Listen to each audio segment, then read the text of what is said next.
महाराष्ट्रामध्ये दिवसेंदिवस महिलांवरती किंवा मुलींवरती अन्याय अत्याचार वाढत आहे. लैंगिक शोषण देखील या ठिकाणी होत आहे. असाच प्रकार पुण्यामध्ये घडलेला आहे आणि त्याचा निषेध म्हणून माजलगावचे जे ब्राह्मण समाज आहे आज तहसील कार्यालयावरती निवेदन देण्यासाठी धडकलेला आहे. नेमकं या या समाजाच्या एका छोट्या मुलीवरती अन्याय अत्याचार झालेला आहे. तिचा लैंगिक छळ करून तिला मारून टाकलेला आहे. नेमकं ही परिस्थिती का व कशामुळे महाराष्ट्रामध्ये उद्भवत आहे हे कुठेतरी थांबलं पाहिजे अशा तीव्र भावना या ठिकाणी व्यक्त आहेत. आपण आंदोलनकर्त्यांकडूनच जाणून घेऊयात. काय सांगाल सर याबद्दल? दिनांक 1 मे रोजी पुणे येथील नसरापूर येथे एका नराधामानं 3.5 वर्षाच्या छोट्या चिमुकलीवर बलात्कार करून तिची निर्गुण हत्या केली. त्या घटनेचा आम्ही माजलगावमधील समस्त समाज, ब्राह्मण समाज व इतर समाज हे जाहीर निषेध करत आहोत आणि आरोपीला लवकरात लवकर देहांत शासन झालं पाहिजे अशी आम्ही देवेंद्र फडणवीस मुख्यमंत्री साहेब यांना आम्ही मागणी करत आहोत. ह्या चिमुकलीवर जो अत्याचार झाला तो अतिशय निंदनीय आहे, समाजाला काळीमा फासणारा आहे आणि अशा घटना जर वारंवार घडल्या तर अतिशय असुरक्षिततेचं वातावरण महाराष्ट्रामध्ये पसरू शकते. त्यामुळे फडणवीस साहेबांनी, मुख्यमंत्री साहेबांनी याविरुद्ध लवकरात लवकर ऍक्शन घेतली पाहिजे आणि एक आरोपीला कडक शिक्षा सुनावली पाहिजे. फास्ट ट्रॅक कोर्टामध्ये शिक्षा सुनावली पाहिजे. जर का शिक्षा सुनावल्यास उशीर झाला तर पुन्हा अराजकता पसरू शकते. त्याच्यामुळं कदाचित आम्हाला प्रत्येक समाजातील प्रत्येक घटकाला असं वाटतं की एन्काउंटर सुद्धा जरी केलं तरी त्या ही शिक्षा सुद्धा कमी आहे. बरं, त्याच्यामुळं अशा घटना वारंवार घडू नये अशी सुद्धा आपण काळजी घेतली पाहिजे. असे कायदे केले पाहिजेत आणि पोलीस प्रशासन सुद्धा सतर्क राहिले पाहिजे अशी आम्ही आपल्या कडे मागणी करत आहोत.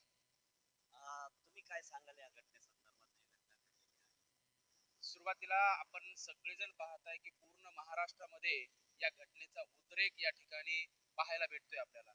ही मुलगी कुठल्या जातीची होती, कोणत्या धर्माची होती याला सध्या तरी मला असं वाटतं की काही घेणं देणं नाहीये.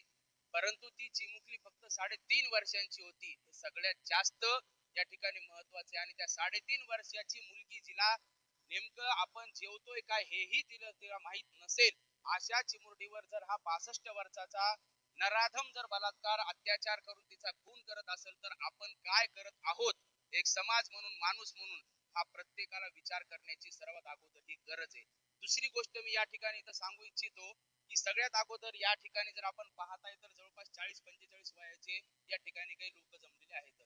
सर्वांना मी विचारतो की एक 15 ते 20 वर्षापूर्वी आपल्याला खाकी वर्दीतला जर माणूस दिसला तर अरे बापरे पोलीस आले हा धाक होता. आज हा धाक आपल्याला पाहायला भेटत नाही. तो पुन्हा एकदा नव्यानं पोलिसांचा धाक प्रत्येक व्यक्तीला दिसला पाहिजे, तो जाणीव त्याची झालीच पाहिजे. तेव्हा कुठेतरी याला आळा बसेल, कुठेतरी का होईना असं मला तरी वाटतं. दुसरी एक आणखी महत्वाची गोष्ट मी सांगू इच्छितो माननीय मुख्यमंत्री महोदयांना की आपण सर्वांनी कृष्णनीती या ठिकाणी आचरणात आणली पाहिजे. तुम्ही म्हणाल कृष्णनीती म्हणजे काय? ज्यावेळेस अश्वत्थाम्यानं पांडवांच्या मुलांची हत्या केली त्यावेळेस अर्जुनाला भगवान श्रीकृष्णाने उपदेश केला होता की आतताई करणारा जो व्यक्ती आहे त्याचा जाग्यावर शिरच्छेद केला पाहिजे. कारण का आतताई म्हणजे काय? आपल्या आजच्या भाषेमध्ये जर बोलायचं झालं तर त्याला आतंकवाद असं म्हणतात. हा आतंकवाद कुठला आहे तर 6 प्रकारे सांगितले. त्याच्यामध्ये स्त्री व्यभिचार हा मुख्य त्या ठिकाणी अपराध सांगितलेला आहे. अशा व्यक्तीला जाग्यावरच जर त्याचा शिरच्छेद जर आपण केला, त्याचा जर त्या ठिकाणी जर आपण मृत्यू केला तर कदाचित पुढे होणाऱ्या या घटना आपण टाळता नक्कीच येतील आणि लोकांच्या मनामध्ये सुद्धा शासनाविषयी, सरकारविषयी आणि असलेले जे काही मंत्री आहेत त्यांच्याविषयी काहीतरी आपल्याला आदर या ठिकाणी राखता येईल एवढं मला असं वाटतं. खरोखरच आरोपी हा कोणत्या जाती धर्माचा नसतो किंवा कोणत्या जातीपातीचा नसतो. आरोपी शेवटी हा आरोपी असतो आणि तो महिलेवर किंवा मुलीवर जरी अत्याचार करणारा असला तरी तो शेवटी आरोपीच असतो. याबद्दल आपण काय?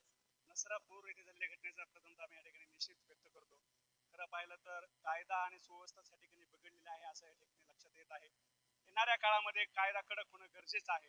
कारण कायदा जर कडक झाला नाही आणि अशा निष्पाप मुलीवर जर अन्याय होत असेल आणि त्याला त्या व्यक्तीला जर फाशी शिक्षा झाली नाही किंवा कठोर शिक्षा झाली नाही तर परत हे प्रकार असे वाढू शकतात.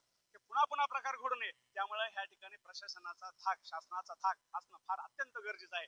येणाऱ्या काळामध्ये हे जर आता हे प्रकरण जर उचललं सगळ्यांनी किंवा त्या प्रकरणामध्ये सगळ्यांनी लक्ष घातलं आणि कठोरात कठोर शिक्षा दिली तरच येणाऱ्या काळामध्ये असे प्रकार घडणार नाहीत. नाहीतर या ठिकाणी अतिशय सामान्य लोक भयभीत झालेले आहेत की असे प्रकार पुढे वाढतील का काय, असं लोकांना शंका मनामध्ये वाटू लागलेली आहे. आणि त्यामुळे येणाऱ्या काळामध्ये निश्चितच कठोर शासन होणं गरजेचे आहे. आणि कठोर शासन हे आता निश्चितच झालं तर ठीक आहे, नाहीतर लोकांमध्ये या ठिकाणी संभ्रमावस्था निर्माण होत आहे.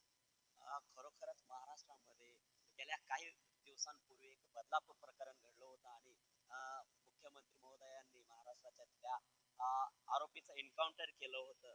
आता अशीच भूमिका ज्या 3.5 वर्षाच्या मुलीवर, त्या चिमुकलीवर अत्याचार घडलेला आहे, त्या देखील आरोपीचं अशाच पद्धतीने एन्काउंटर करावं नसता आमच्या ताब्यात द्यावं अशी तीव्र भूमिका आंदोलनकर्त्यांनी या ठिकाणी बोलून दाखवलेली आहे.